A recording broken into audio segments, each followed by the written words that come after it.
The following podcast may be disturbing to those who support hatred, terrorism, anti-Semitism, and discrimination. Viewer discretion is advised.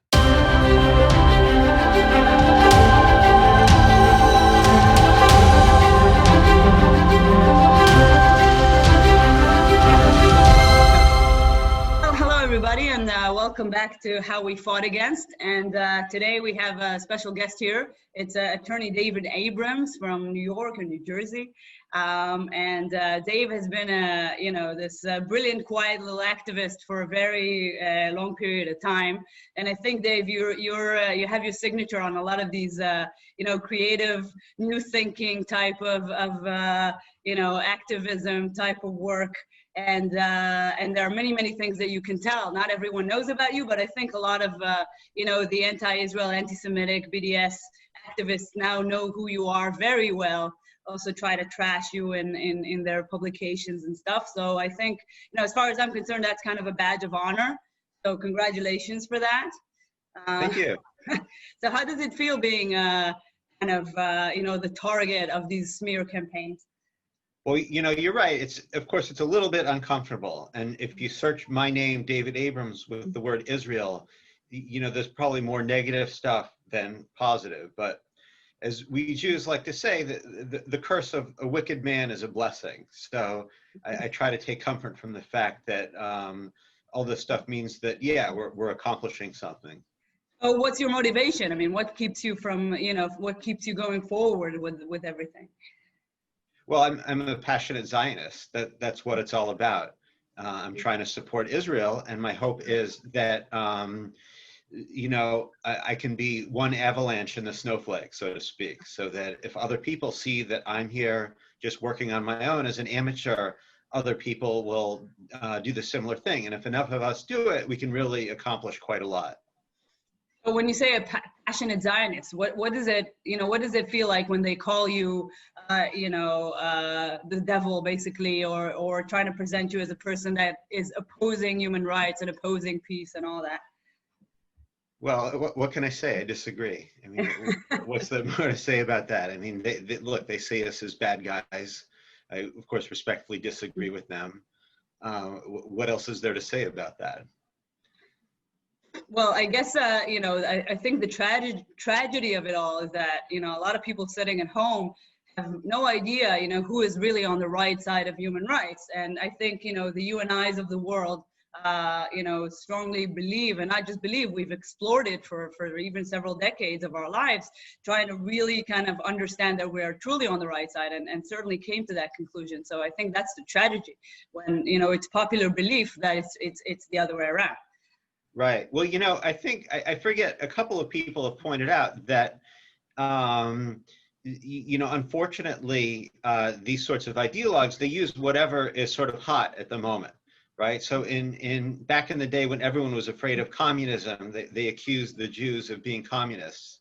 And now, of course, human rights is very popular. So naturally, they accuse us of being against human rights. And they also accuse us of racism. Whatever is sort of the popular thing to be against, that's what we get accused of. Right. Yeah. Okay. So let's talk a little bit about the main issue that I wanted to talk about today, which is the story of Airbnb, which takes us almost 2 years backwards. I don't know if you can believe it. It's been almost 2 years. It started on November 2018. And I've had the privilege of doing this little project with you, which was very, very interesting and certainly fun, especially in light of the fact that we won. But it was fun regardless. So just to give the people a bit of a background for those of you who don't remember. So it's November 2018, and Airbnb comes out with this very, very dramatic announcement saying that they are going to delist every listing of Jewish homes or Jewish businesses in the areas of Judea and Samaria or the West Bank. And this for us was very dramatic, more so just in terms of Airbnb and the implications of Airbnb on Jewish homes and businesses.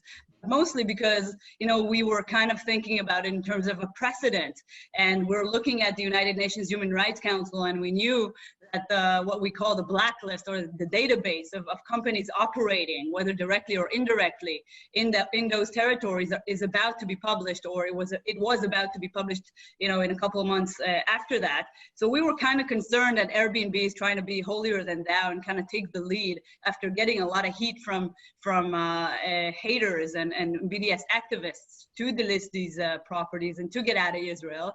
And we wanted to, maybe for the first time in many decades, we kind of wanted to show that there's a price in discriminating against Jews and going after the populist voices and surrendering to pressure. And we wanted to make sure that, the Airbnb will be the first and the last. So I think that at least that was my motivation of why this became so important for me to do something against that. Do you relate with that analysis? Well, yeah, but I think from the outset, we need to be clear that we have nothing bad to say about Airbnb itself. We're not saying they're an evil company, that they're a bad company, that they're anti-Israel, anti-Semitic, or anything like that. It's more that they just kind of got caught up and misled, so to speak, in our view, by certain people who have an agenda that we disagree with.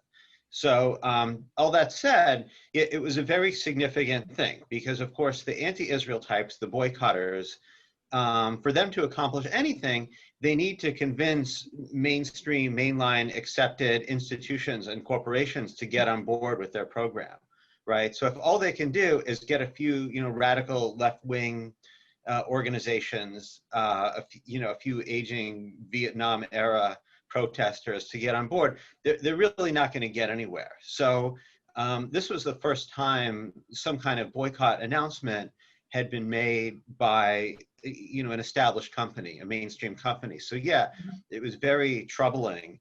At the same time, yeah, it was a huge opportunity to fight back against BDS. So I more or less agree with you. Yeah.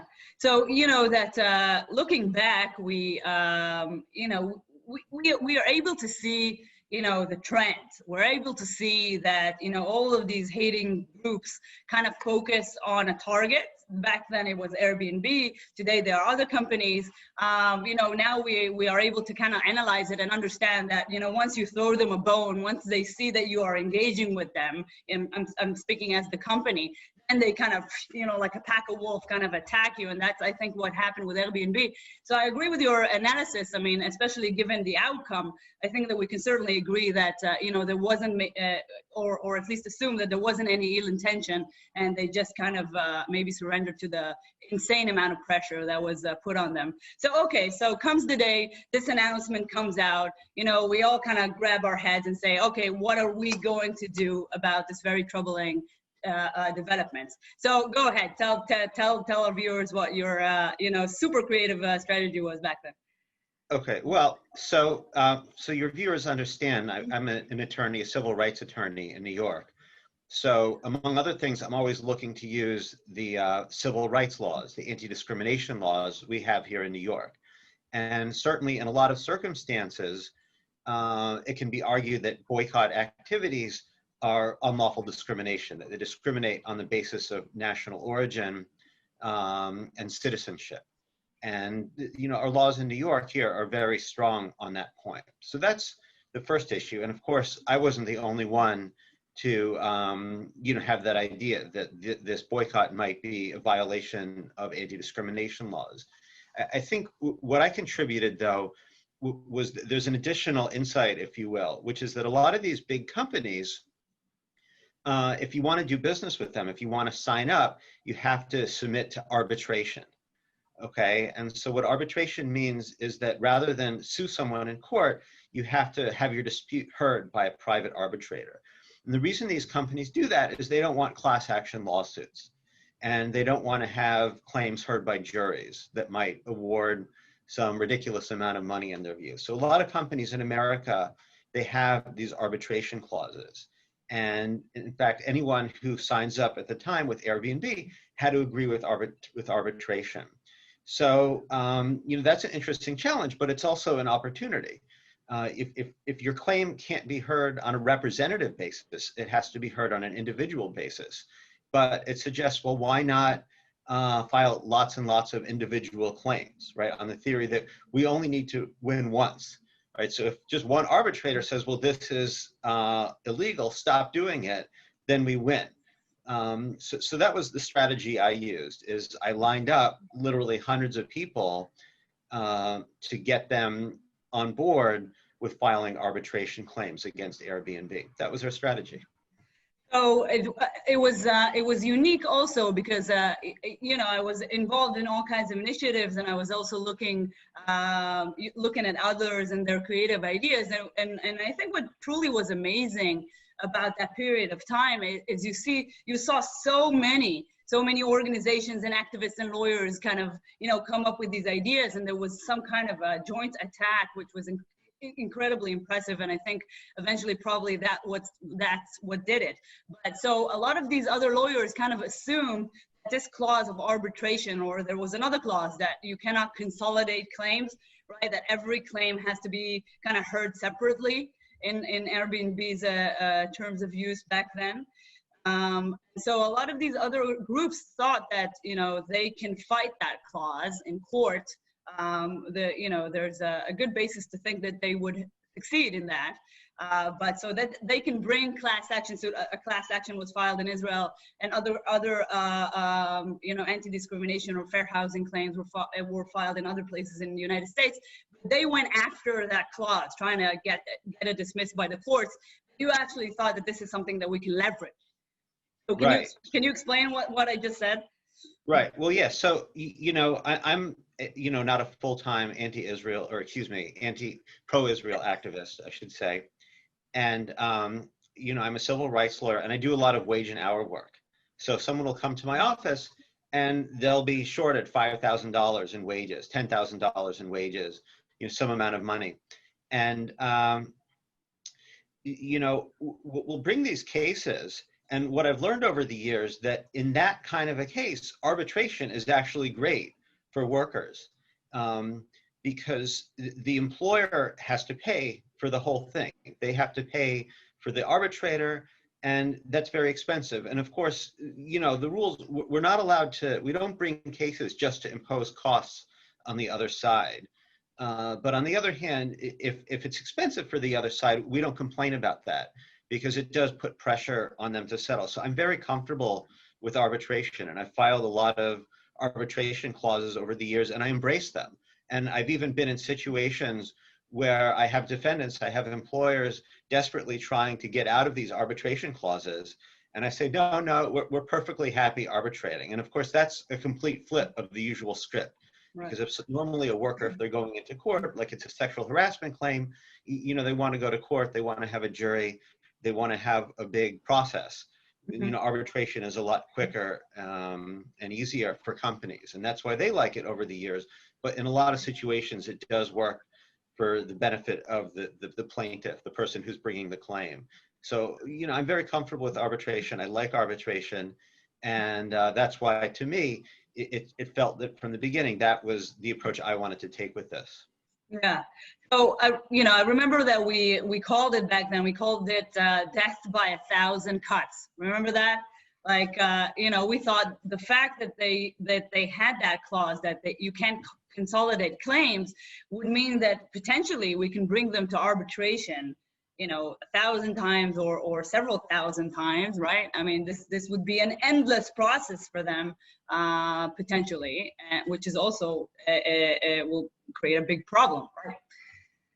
Right. Well, you know, actually what they did was, shortly after we started with this, they changed their terms of service to make the arbitration agreement different. I forget exactly the details, but the prior agreement was more favorable to claimants. And so what I did was, but you had the right to opt out. You could email with them within 30 days and say, no, we're going to stick with the previous thing. So I got like 500 or 1,000 people. We organized a campaign to all agree that they were okay with sending this notice to Airbnb that, no, we want the earlier arbitration agreement. So that put Airbnb on notice that there's really a lot of claims coming up the pike. And, you know, I think that was part of the pressure they felt over at that time. What would that mean for a company like that to show up in arbitration in New York 1,000 times, what would that mean? Why would that mean so much pressure on the company? Well, again, we only have to win once, arguably, right? And, it's also expensive, which the thing about that is, again, we don't bring cases just to impose costs on other people. We don't do that. That's totally improper. But again, if something happens to be expensive for them, we don't complain about that either. So that's a big problem too. As far as I know, I'm the first person to have this, use this approach, but I read about it most recently. There was a case just a month or two ago. I forget, I think it was against, I'm trying to think, one of these websites like Patreon, they delisted a blogger, and he had all of his followers demand arbitration with the company. And the company tried to stop it. And from what I understand, the court said, no, you have this arbitration clause, you made your bed and you lie in it. So it's a big problem for the company. Now, I don't know how strong those claims are. That might very well have been just to, kind of kick up a fuss. I don't know the details, but it is a problem for companies in terms of expense to have case after case, arbitration case. These arbitrators, they charge hundreds of dollars an hour, and generally in consumer arbitration and employment arbitration, those costs are borne by the company. So it is a big problem for them. But again, we don't bring these cases just to impose costs. We bring cases because they have merit. No, but we were also kind of, we're very happy. Let us just say that, it took them 3.5 or 4 months, resolve this issue completely. They've signed 4 settlement agreements and eventually took back their discriminatory policy. And it's now back to being fair and honest as it was before. But it was amazing to me that you can make such a tremendous change within such a short period of time. And I think, as I said, I think the joint attack, if you want to call it like that, there were so many angles of why this is illegal and why this is a problem, where, with many anti-BDS state laws and many places around the US that kind of adopted resolutions condemning that, and the various lawsuits. But, again, going back to, you and I kind of discussed it at the time, because we had good questions to ask, whether it was members of the board or the leadership of the company. Why would you delist only Jewish listings, or why do you don't? What was the process of making that decision, or what was the pressure that you were under, coming from these BDS organizations? There were different questions like that we intended to ask. So how capable were we to kind of ask them over and over again? Right. Well, in terms of asking questions, like, that's not really something I worry about. I sue people, right? If I see a violation of the law, that's what I do. It's not about asking anyone's questions, at least at that stage. But yeah, I think that, it's worth emphasizing that this was a huge setback to the pro-BDS, anti-Israel movement.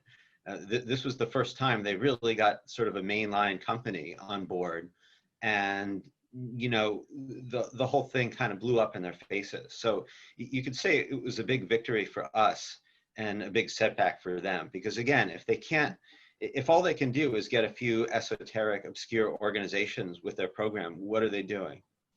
Yeah, right. But what do you think now? Looking almost 2 years since that happened, what is your analysis about, other companies in the US? Are they, we haven't seen any other company in the past 2 years, but what do you think? What's the trend? What can we be optimistic, or what?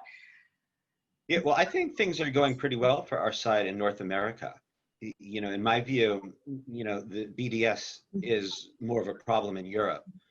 I hear a lot of issues in Europe, but in North America, the sentiment is pretty pro-Israel. And I think people kind of understand that these boycott efforts really aren't about human rights. They really aren't about, Judea and Samaria, West Bank, things like that. They're just an attack on Israel. And the other side is looking for any way to go after us. So what I've noticed is they're always up to something, right? So a number of years ago, it was food co-ops. That was their big thing, food co-ops. And then that kind of fizzled out. And then they started with scholarly societies. And so they got a few obscure scholarly societies to boycott Israel, and then they tried to get the American Anthropological Association to boycott Israel, and they lost like 51-49, and the Modern Language Association, and a few of these, and it kind of fizzled out. They couldn't get these even very left-wing organizations, for the most part, to get along with their boycott. So that seems not to be going anywhere. And then was Airbnb. I'm not sure what's next, but they always have a new angle. So, we'll be looking for that. Yeah, for sure. And so, what makes you, how do you choose your cases? I mean, how do you, because I know that you are a very busy civil rights attorney, as you said, but you still take on, some of these cases every so often. So what makes you, choose one case over the other, or what's your process? Well, it's if I see something that I think is illegal, then I look for a way to file a lawsuit over it, right? Because of course, in America, we have free speech. People are free to criticize Israel. There's no law against that. It's legal to urge boycotts. That's completely legal. So I don't worry about that, and that's fine. I believe in the First Amendment. People have the right to do it. It's when they do things that seem to cross into illegal boycotts, that's when I look for a way to file a lawsuit. So it's very simple. If I see something that I think is illegal, then I look to sue them. And it's actually pretty unusual. Again, things are going pretty well in North America, and there's very little actual anti-Israel, actual boycott activity. Yes, but, we are still very, very concerned about, the conversation. I mean, even though they can't get anywhere, thank God. I mean, I think in the level of the establishment, I mean, when you speak to someone who actually has responsibility, they understand what it means, to do something illegally, or to do something that is discriminatory, unjust, unfair, unfounded, all these type of things that we keep on arguing or being on the wrong side of actual human rights just because it's a populist thing. So I think this is why we're doing relatively well with the establishments. But not necessarily with the person on the street or students on college campuses, because there it's more like the atmosphere of what is popular. So what's your take on that? Do you think it's better or worse now? Well, there's obviously a lot of anti-Israel sentiment on certain college campuses. That's not something that I pay that much attention to. Because there's, that's completely legal. People have a right to have anti-Israel demonstrations. Now, that's not completely true, because they have,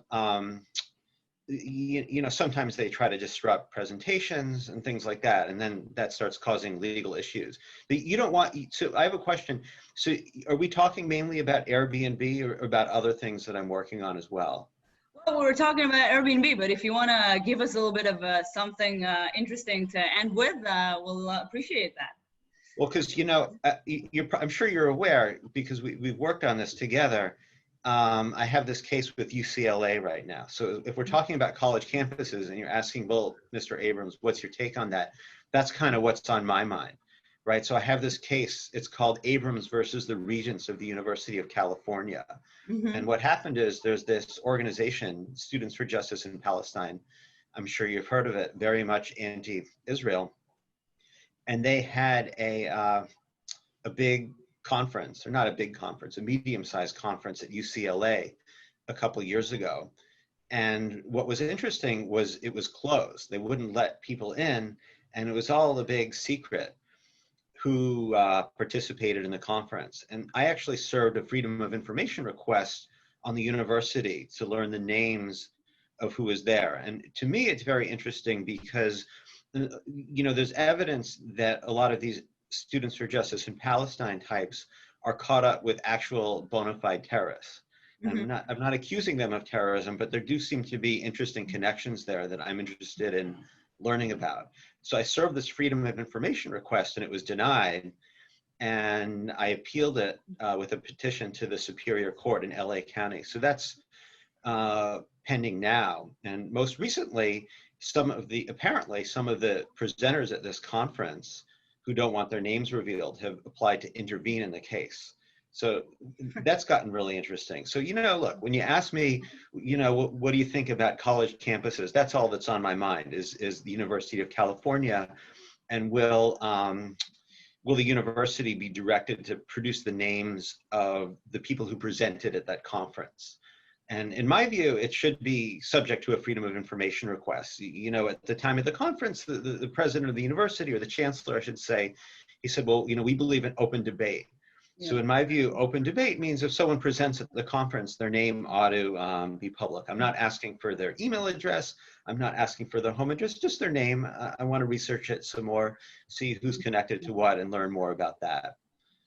Yeah, so I think, I think you've been very gentle and kind with your description, because in my view, it's more, it is a very, very serious issue what you're describing, because first of all, there are a lot of indications that the people who run, NSJP or the chapters of SJP around the United States are affiliated with terrorist organizations, especially with the PFLP. And second of all, when you have a public event in a university, then at the very least, when you want to know why are they interested in hiding the names of the speakers? I mean, no one asked the names of the participants, just the names of the speakers. When it comes to a public event that is also funded by the public, it's a public university. So there is something doesn't smell right. I mean, and I certainly agree with you when this is something that you chose to go after.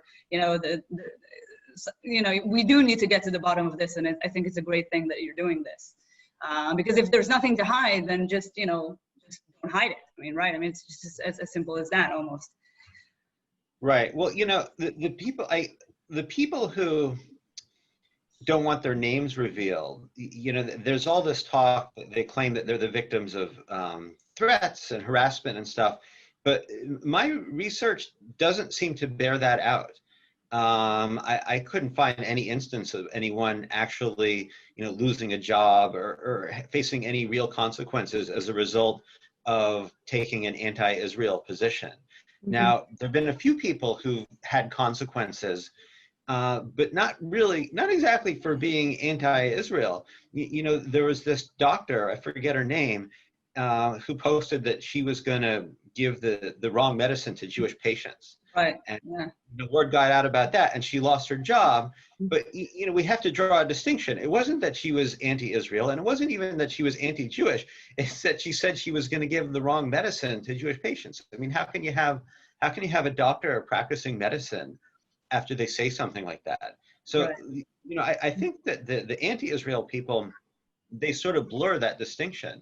They say, well, we don't want the negative consequences, but the negative consequences just for making an argument against Israel, people might disagree with you, but it doesn't seem like anything so terrible happens. Yeah, I think it's mostly the other way around. I mean, you see a lot of these, Zionist activists on college campuses, or even people like you and I, which we get defamed every other day by all these websites and Electronic Intifada and other publications. So I don't necessarily think that they are on the on the side of harassment as much as we are, and to be frank, no one should be on that side of harassment. But let's hope that we can win that fight as well. Well, Dave, let me just say that I think definitely, what happened with Airbnb, if we go back to Airbnb just to close, was one of the most impressive, in my view, actions that were ever taken by the Jewish communities around the world, by the pro-Israeli communities, just by everyone who wants to to enforce the law and wants to see justice. And there was, a great message that was echoing ever since, I think, because as we said, there wasn't a second attempt to try to do something like that and discriminate against Jewish communities or Jewish businesses or Israeli businesses in that way. And let's hope that was the first and last time. And as I said, I mean, this is your part in this was amazing, was creative, was inspiring. And I'm grateful personally to be able to work with you on these crazy ideas that you have sometimes. Yeah, well, thanks. Well, like I said, I think things are going pretty well in North America. I know that you do a lot of work in Europe. Like, I think you have your work cut out for you there, one could say. Yes, yes. And, we were talking about college campuses, and I remember when I, even 5 years ago when I was speaking to Jewish communities in America, and people always said, they complained about what's going on in college campuses, and there were other issues as well. And my estimation back then was college campuses would have to be last in line because, because of how it works and the way the law works, especially in the United States. I mean, we would first kind of have to rip out popularity of this false narrative, and only then can we really kind of tackle college campuses. And I think this is the next challenge for sure. All right. Well, Okay. Thanks for chatting. Thanks, Dave. Thanks for joining us, and speak to you soon.